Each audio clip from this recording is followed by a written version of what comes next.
You're listening to Comic Reflections, episode 280. I'm your host, Nicholas Prom. And I'm Spencer Valadez. Comic Reflections is brought to you by The Outhouse. You can find our show and other nifty content at theouthousers.com. And if you enjoy this program, please subscribe to us on either iTunes or Stitcher. You can also rate and review us on either of those platforms. Very true. Spencer, today you and I are going to talk about something very special. We've got 2 issues of Turok, Son of Stone. Yeah. And I'm jazzed. This is, you and I don't think you and I have ever touched on a non-Marvel or DC book. I don't think we've ever covered any of that stuff. Wow. I don't think. Well, not since the beginning of the show, before we got into doing, being about older comics. Yeah. But yeah. Because I think we had a couple we talked about Valiant, some Starlight, Valiant and Dark Horse books and things like that when we way back. Yeah. Back in 2012 when the world ended. Yep. And surprise, it ended again in 2016. Uh-huh. And that's all I'm going to say about that. Yes, the first issue we're going to talk about today is Turok, Son of Stone, number 10. Cover dated December of 1957, February 1958. And according to Mike's Amazing World of Comics, it hit the stands on October 24th, 1957. We have a beautiful painted cover by Mo Golub. I hope I'm saying that right. Yeah. Dell and later Gold Key, they had a habit of doing these lush painted covers, and they're a great selling point. Yeah. The name switch from Dell to Gold Key, it's complicated and not that interesting. But Dell Books was the comic book... Dell were originally the comic book division of Western Publishing. Okay. Or Western Publishing were the comic division of Dell Books, I think. And then they had original content and also lots of licensed properties, Disney books and things. Uh-huh. At some point, I'm fuzzy on it. I think it's the mid '60s. Western decided that they could be a successful comic book company outside of being the comic book division of Dell, and so they split. And many of the original properties, the things that we like to think of, and some of the licensed properties, went over to Gold Key. Gotcha. And Dell, as the imprint or label for comics, I think disappeared not too much longer after that. And it's funny because in the Golden Age and bulk of the Silver Age, still, Dell was still the number one publisher of comics. Oh, wow. With National, DC, as number 2. Mm-hmm. And DC overtook Dell at some point in the 60s, and then were overtaken by Marvel in like 68 for sales, and then have never surpassed them. That's surprising to me. Yeah, Marvel's rise, we like to think of, the early 60s and 1966 as being like, oh man, like really blowing up. They were really kind of like the word of mouth underground thing. I mean, they didn't crack the top 40 out of the top 100 comic book sales until like 64 or 5. They were still really kind of in the bottom of the top 100 for a lot of those years. And it's years we think like, oh yeah, Marvel's overtaken them. And it's just like, no, like the top books were still like the Dell Disney books and the DC Superman titles. Right. Yeah. Like that was the really heavy stuff. And and Archie sold really well. Oh, okay. Richie Rich, things like that. Yeah. But anyway, this issue, just want to give some historical context with that. I said I wasn't going to explain that, and then I did. And you know what? It was pretty boring. Yeah. Oh, wow. Screw you. It is boring. A little more history before we even get into the story about this. You'll notice at the bottom of the splash page here, there's a little thing says... Dell comics are good comics. Okay. Rewind a little bit to the comic book witch hunts of the 1950s. Mm-hmm. When the Comics Code Authority was enacted in late 1955, I think that's right, Dell were the holdout. They refused to go in with the Comics Code Authority because they already had a self-governing body that, that maintained that these were wholesome comic books. Right. And so they refused to do that because they thought it would be like, I don't know, slumming or beneath them or something like that. Oh, wow. To go in with that. So they actually had because they were number one in the industry, they had the power to say no. Well, that's But cool. pretty much no one else could do that. I think Classics Illustrated, which was a one title, I can't remember who published them, but they were a one title company. Yeah. They just did Classic Illustrated. They also did not carry the seal. Right. But also they were not, like, objectionable. Right. But yeah, other than that, everybody had to carry it. Wow. So that's a weird exception. So yeah, they had their own internal editorial mandates that made sure Dell books would be wholesome entertainment and would not need to be under that censoring body. But anyway, the lead story in this issue is called The Horned Rogue. Right. Writer unknown. And actually, on every story of the 2 issues that we're covering today, writer unknown. But I'll tell you, I got an educated guess. Okay. The bulk of Dell / and then later Gold Key's adventure title stories would be written by either Paul S. Newman or Gaylord Dubois. So there's a very good chance that one of those men wrote these stories. Gotcha. So, Yeah. yes. Paul S. Newman is like neck and neck with like Robert Kanigher and Gardner Fox as like most prolific comic book writers. I think Otto Binder's in there. Close. But anyway, let's talk about this story. Art by Ray Bailey. Penciled and inked. And I'm not familiar with him outside of this stuff. I enjoyed it. Yeah, it's nice. Yeah. Let's talk about the story. Yeah. So Turok and chilling in the cave with their caveman buddies. Yeah. And this Do we need to spell out the basic premise of this? we can. Let me back up a little bit. In episode 100 of this particular program, Jeff and I covered 2 or 3 issues of Turok. And I had to argue with him for about 5 minutes at the top of the show, explaining that Turok was not a caveman, but a Native American. And he would not believe me. I mean, he'd never heard of Turok. Had no content. It's like he'd been living in a bubble. Because it was a popular video game. Yeah. It was a comic book for 25 years. That is actually how I got introduced to Turok. Yeah. In the Nintendo 64 version of Turok. Right, and that was spun off of a popularity of the revival of Turok at Valiant Comics in the 90s. But yeah, it was also a comic book during his comic book reading time that ran for like 25 years. Right. Like, what? How did you never hear of Turok? Right. And it's usually on the cover, it's like Indian braves with the feather in the back shooting arrows at dinosaurs. Right. What part of this doesn't scream, oh, he's a Native American? Oh, Jeff. Jeff, you ignorant hillbilly. Okay, now I've purged those feelings, and now we can go on. Of course. So Turok and Andar are hanging out in their cave with their caveman buddies. But they're kind of trapped there by what they call a 3-horn or triceratops. 3-horn honker. Yeah. They call all dinosaurs honkers. Honkers. Jeff thought it was stupid and ridiculous. I think it's cute. I think it's fun. I think it has its own internal rules. Like, okay, that's what we're going to call them. Yeah. On The Walking Dead, they call the zombies walkers. Yeah. And they need another group of people, and they call them different things, like biters. Yeah. Which, biters. Floaters. Floaters? Yeah, they're the ones that get trapped in water and get all bloated. Gross. Yeah. Do they pop like balloons? Yeah. Yes. Gross. Yeah, oh, like that one in the well. Yeah. Exactly. That was like putrefying. That's gross. Yeah, that's gross. Look, biters was a lame name. Super lame. Right. Okay. Back to the comic. Basically, they're trapped in the cave. And they need to eat and stuff. They need to eat. They don't have water in the cave. And they had just used their last poison arrow. Yeah.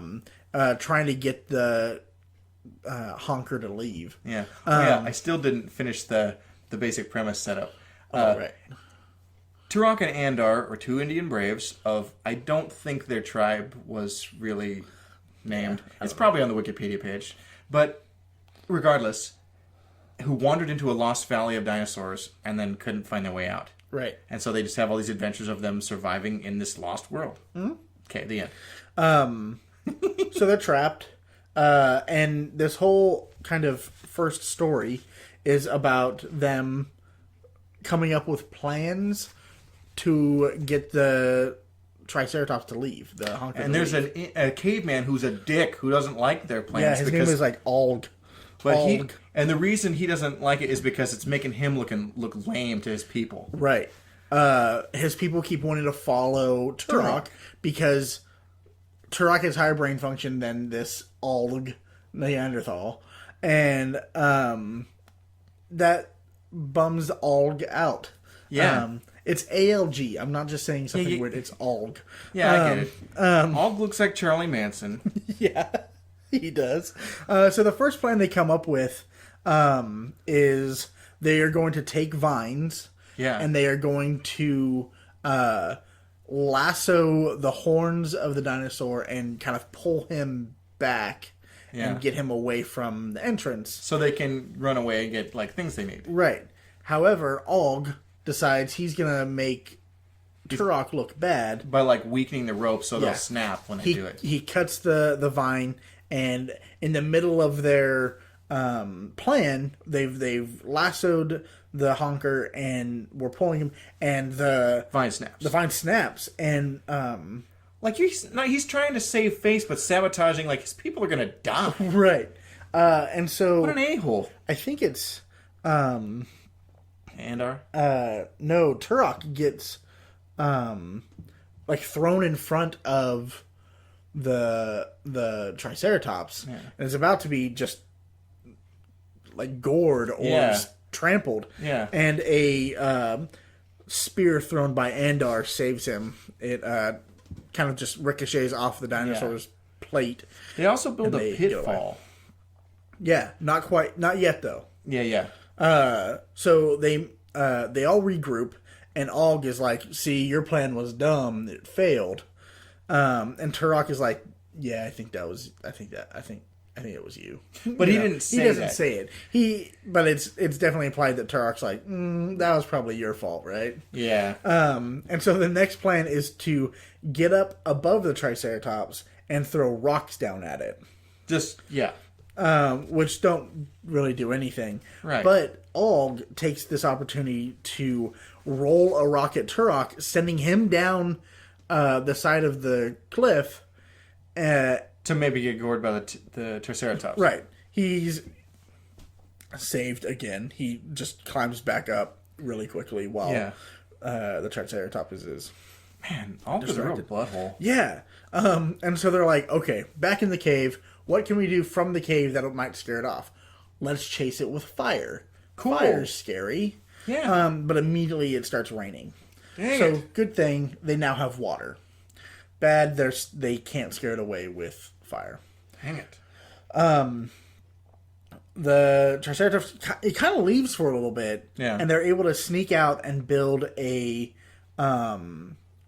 pitfall trap. Yeah. They're trying to build like they're gonna put stakes in it. And, but the Triceratops shows up before they can because of stupid Alg. Yeah, what does he do? He grabs like a bush of like vegetation and he throws it in front of the Triceratops. So it goes into the pit, but doesn't fall on the spears. No, because they don't have them in there. But Turok, thinking, says, "We need to kill this thing. It's stuck in there. Let's use one of the stakes that we hadn't used yet." Yeah. And so, thinking, he's like, "Okay, I need to get this Alg guy off my back. Alg, I need someone really strong to come and help me kill this thing."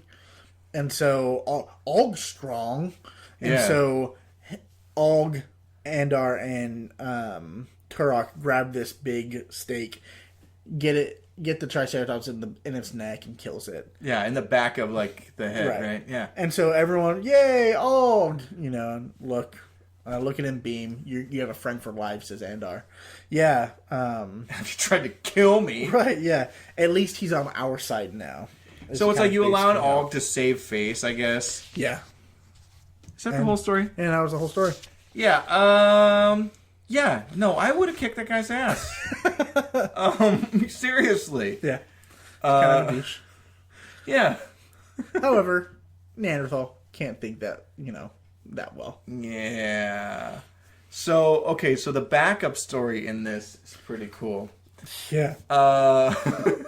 It has some serious sociological implications. Yeah. It's called God of the Bog. Again, no credits on the writer, but it was written or drawn by Ray Bailey. Yeah, let's start with this. Okay. Turok and Andar are out hunting. Spencer's going to be really uncomfortable during this story. Yeah, a little bit. Turok and Andar are out hunting a pterodactyl. Yeah. A flying honker. And they shoot it, but then it just glides forever as it's dying. Yeah. It doesn't just fall out of the sky. Yeah. And so they have to follow this thing for quite a ways, and at one point they come to a bog. They're like, "Oh, I guess we gotta go through." Immediately, they're ambushed. Yeah. By these jagoffs in the swamp. Yeah. And they're like, "Well, thank God we caught you, because now we can sacrifice you to the bog." I feel like these are the cavemen equivalent of hillbillies. Yes. I mean, really all cavemen are hillbillies when you think about it. Right. But, like, they live in the swamp. They are definitely hillbillies. Yeah. Okay. And so they grab Andar and Turok, and they take them to the place where they're sacrificed. There's a rock, and there's this, like, it's part of the bog, and there's these little, like, bubbles that kind of come up a little bit. It's quicksand. Yeah. Well, like that's in every movie or TV show. Uh-huh. You really go through life thinking quicksand's going to be a bigger problem. Yeah, you do. But as soon as they're, like, brought to the sacrifice, like, the altar... Man, an allosaur shows up. Yeah. And it attacks, and Turok and Andar are able to kind of get away, but they realize, by us getting away, those guys are going to get eaten. Let's save them, even though they were about to sacrifice us. And so they shoot the allosaur, and they kill it, and they're like, now that we have a sacrifice for today, we don't have to kill you. We'll just use this thing. And they're like, you could eat all this dinosaur meat. What the hell? That's basically what Turok says. And they're like, no, the bog eats first, and we get whatever's left over. That sounds pretty dumb. Yeah. And so they're... Especially a Stone Age people who were probably, like, scrambling for survival. Yeah. In a land of dinosaurs. Anyway. So Turok and Anna are like, look, there's no bog god. Let's figure this out. Yeah. And they use science and reason to dispel superstition. They get they go and kill another dinosaur, and then they drag it to the basically the altar where in the bog. Yeah. And then they push it in. Yeah. And they tie a rope to it, and nothing really happens. And then after probably a really dope Dimetrodon that walks by.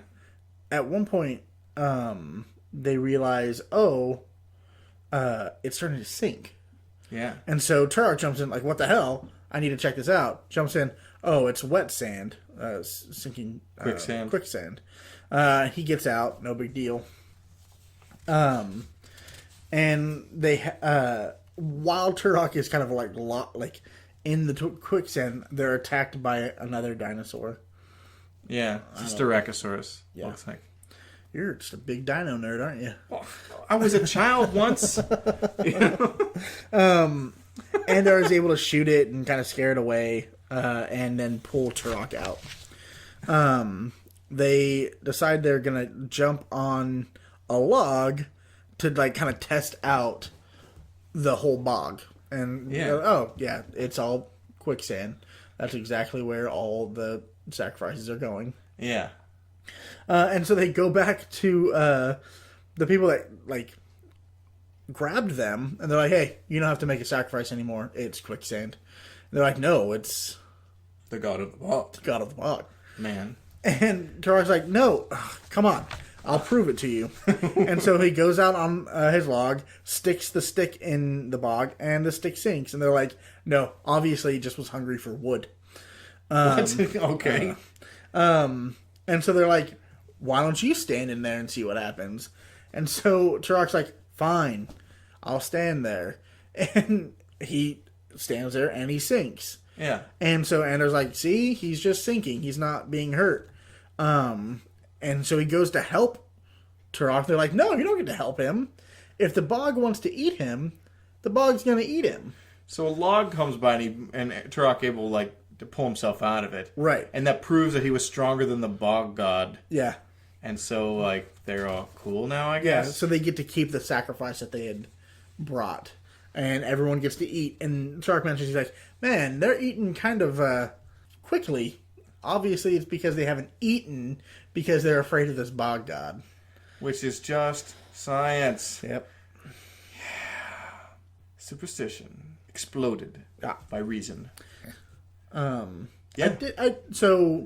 these Turok issues have these backup stories called the Young Earth, and they're just kind of stories about prehistoric animals. Yeah. Narratively, there's nothing going on there. Not at all. And there's no reason to talk about them. Right. But they're like, there's some nice art. Yeah. Okay. Hey, as we read these issues, did you get a vibe, or were you able to like kind of get a feeling of whether Andar is Turok's brother, or if they're just tribesmen? They're like fellow tribesmen. I don't know. I didn't think of them as brothers, but I mean, there was nothing in these issues that said otherwise. Right, and I meant to look. I mean, it doesn't. There's no like emotional component or anything. Right. They're not deep. They're all very formulaic. Yes. But they're fun. So I mean, like, it doesn't matter. And I would say reading They could be just lovers for all we know. reading just the first story in this, I was able to pick up on the rise and fall of the storyline. Yeah, you picked up the story beats pretty quickly. Right. Yeah, these are pretty simple stories, but they are fun. Yeah. We're going to take a quick promotional break, and when we come back, we're going to have another issue of Turok to talk about. Sweet. Stop and listen! Stop and listen to me! Listen! Listen! Listen to me! They're not human! Everyone! They're here already! You're next! November 4th, 1988. Earth is invaded by an alien alliance composed of several species, including the Dominators, the Kuns, the Tanagarians, and the Durlans. And they want our superheroes. Even though Australia has been decimated, the United Nations response is unequivocal. Drop dead. First Strike, the Invasion podcast, takes you back to that moment in time and covers the entire Invasion DC Comics crossover. Issue by issue, tie-in by tie-in. Join Bass and Siskoid at fireandwaterpodcast.com or on iTunes. First Strike, the Invasion podcast, a proud member of the Fire and Water Podcast Network. Remember Melbourne.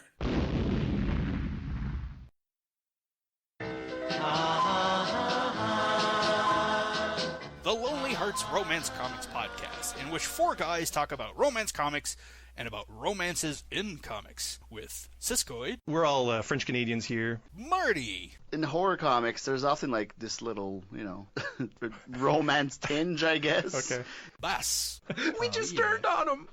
and yours truly, Fern, I'm very aroused. featuring the overproduced wonder that is romance comics theater every episode. Dan, I knew it couldn't last from the first day you eyeballed me when I reported to work. It wouldn't matter if I washed in laundry soap and came to work in a burlap sack. I'd turn you on.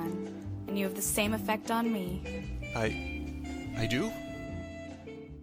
The Lonely Hearts Romance Comics Podcast, available at lonelyheartspodcast.wordpress.com and on iTunes.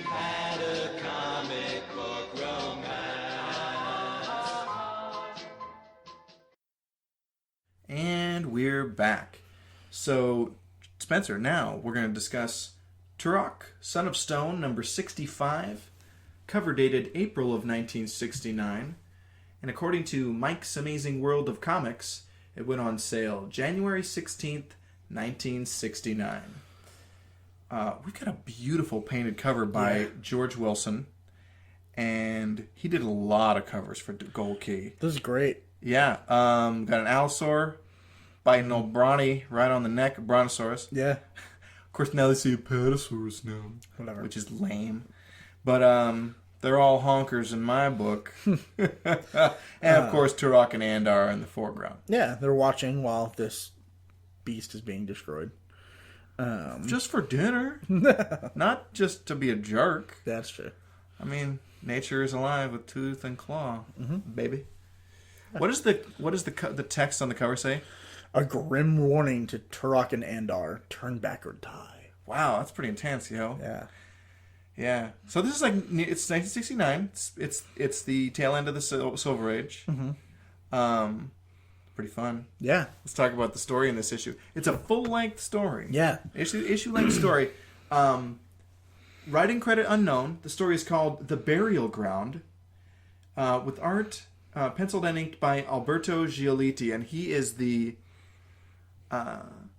definitive artist on Turok. Oh, okay. Of its classic period, I should say. In fact, when he was drawing the book, the likenesses of himself or of Turok and Andar are of Giolitti and his assistants. Oh. His assistant. Oh, nice. Yeah. That's fun. Ain't that cool? Yeah. So Andar and Turok are camping out in kind of a lean-to. And as they, as happens, a Tyrannosaurus Rex saunters by looking for its dinner. Yeah. Or lunch, who knows? It's probably We don't know what breakfast. time of day it is. Or do we? Does it say that? I think they had woken up from a night's rest. So it's probably breakfast. Oh, okay. About second breakfast. And they kind of follow this Tyrannosaurus Rex to a pond where there's a Brontosaurus. And the T-Rex just bites its neck and does what a T-Rex does. Yeah. The Brontosaurus is able to kind of fight back, and it actually escapes the T-Rex. It knocks it for a loop. And the Brontosaurus takes off. And in its escape, the T-Rex loses, is distracted from the Brontosaurus and is redirected onto Turok and Andar. I keep almost saying Tuvok because I've been watching a lot of Voyager recently. It's like the worst Star Trek. I've never seen it. Really? And so I'm just going through the whole series. And so I recently learned from YouTube that Enterprise uses the Andorians a lot. In fact, they have one particular Andorian that's played by Jeffrey Combs. That's a recurring character. I'm like, now I have to go watch that stupid show. Because, first of all, I love the Andorians from the original Star Trek. And, the blue insect people. And I love Jeffrey Combs. Right. And I'm like, okay, two great tastes that taste great together. I gotta see this, even though... And I like Scott Bakula, and I like the hot Vulcan chick, but that show is like, I don't care. Right.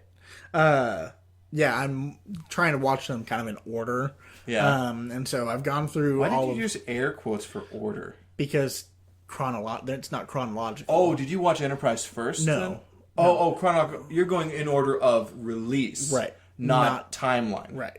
Oh, okay. And so, the last, half the season of...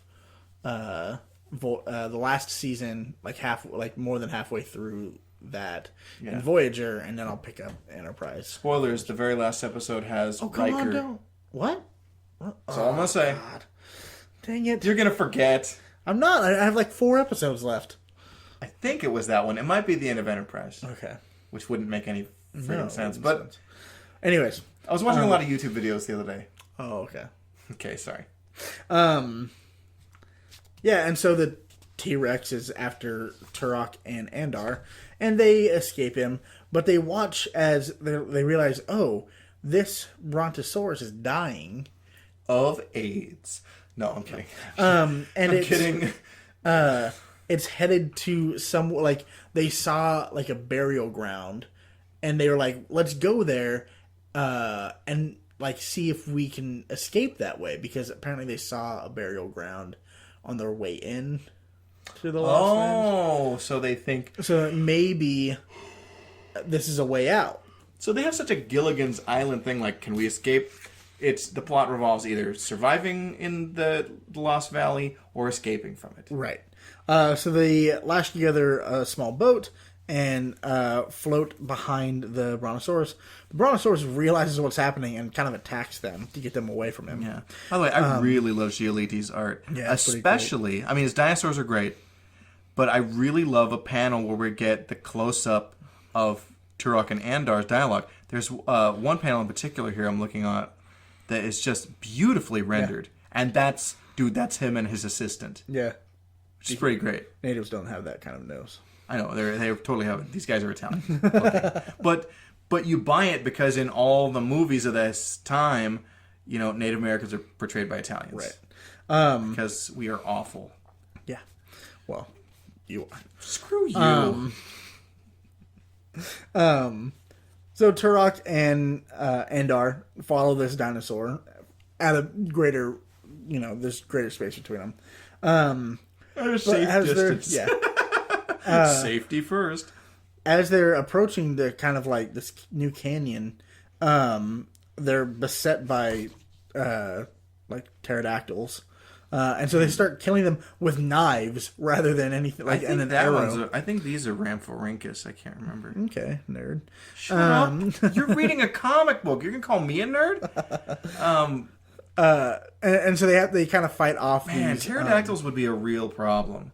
I think I would hate them in real life. Yeah, they'd be the worst. Gosh. Swoop down, pick up your dog. Like constantly. Look, if we've seen and we know anything from entries 3 and 4 of Jurassic Park, man, they are a giant problem. Yeah, big time. They're dicks. Yeah. Okay. So Andar and Turok continue to follow the dinosaur as it's like really kind of starting to die at this point. Yeah. But before they can like go any farther and actually watch this thing die, they're attacked by like cavemen throwing giant rocks at them, yelling "Go back or die!" And that's kind of how the first part of this story ends. Oh, they've entered Trump's America. Right. So part 2, the secret of the sacred place. I thought we agreed we weren't going to do that. Oh, sorry.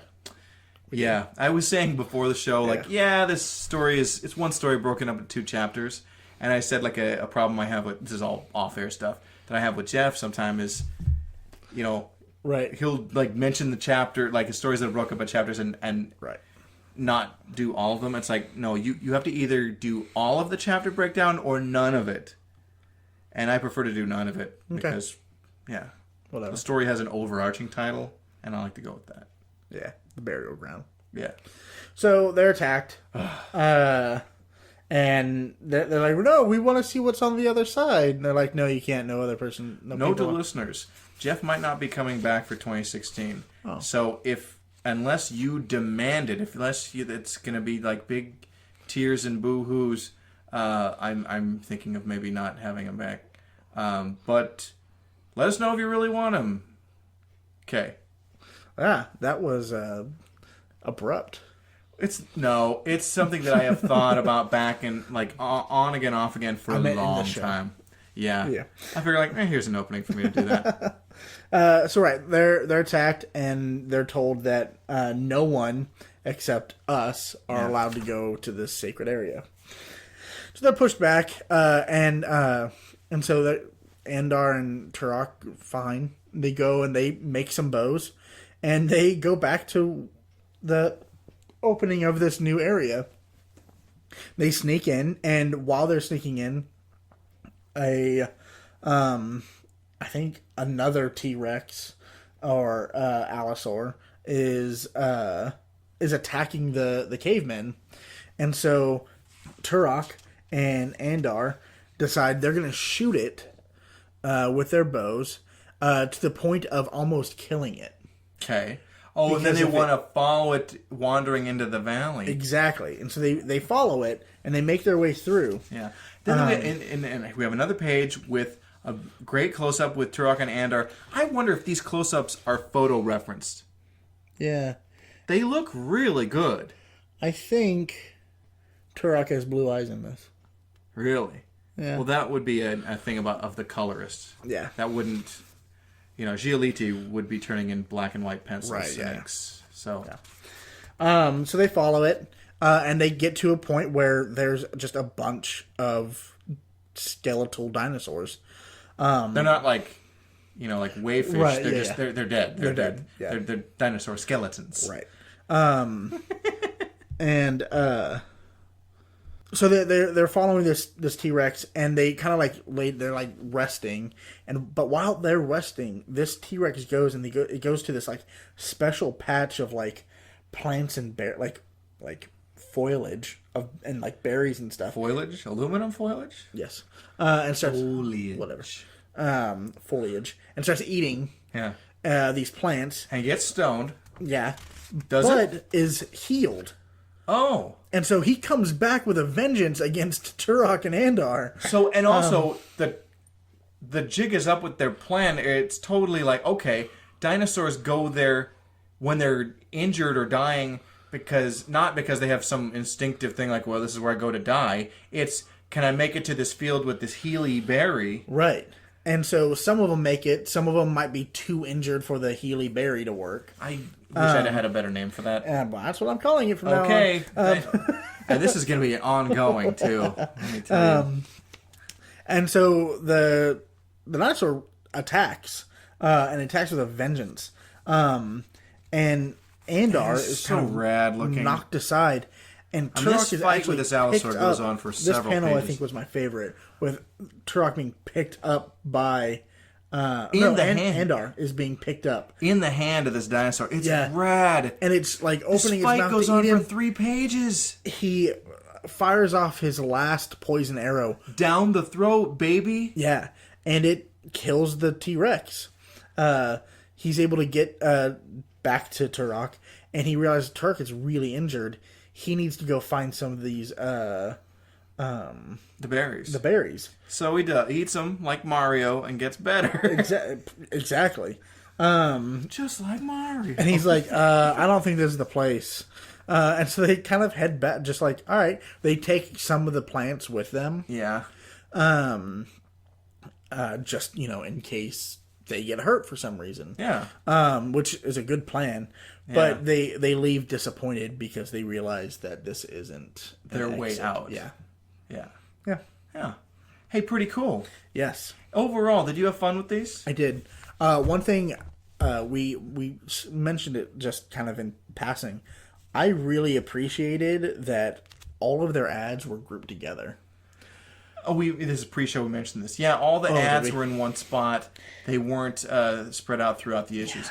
Yeah, it's different. I appreciate it compared to like modern comics, where like there might be like a full page, two pages of ads, but then like an insert in the middle of more like, here's what's coming from Marvel, or it really breaks up the reading experience. Yeah, it really it messes up the flow of the storyline. Yeah, okay. And so this having now, do you mind that the way how the ads interspersed in like older Marvel and DC books? Does that bother you then?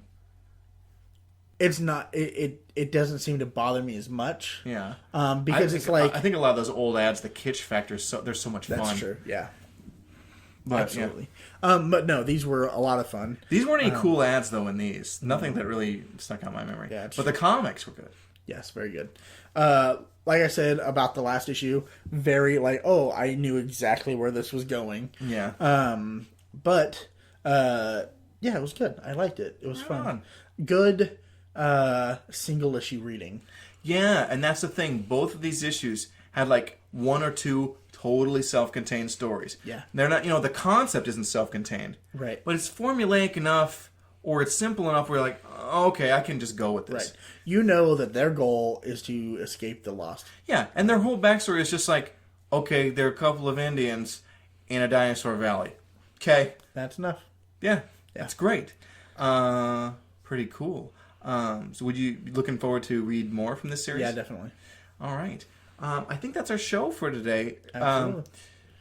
Comic Reflections is recorded in Portland, Oregon, and produced by Sean Roof. He's just the worst kind of person. Oh, I think he's pretty good. Until next time, we'll see you in the funny pages.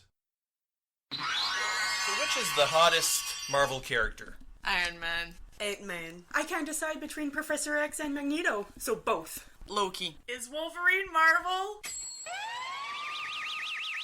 What about White Tiger? What about White Tiger? Doc Samson? Who's he? Star Fox? That's a video game. The girls go on a journey.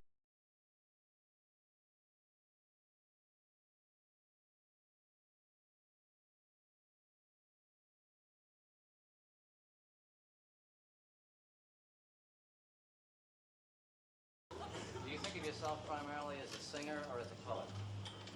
Well, I think of myself more as a song and dance man, you know.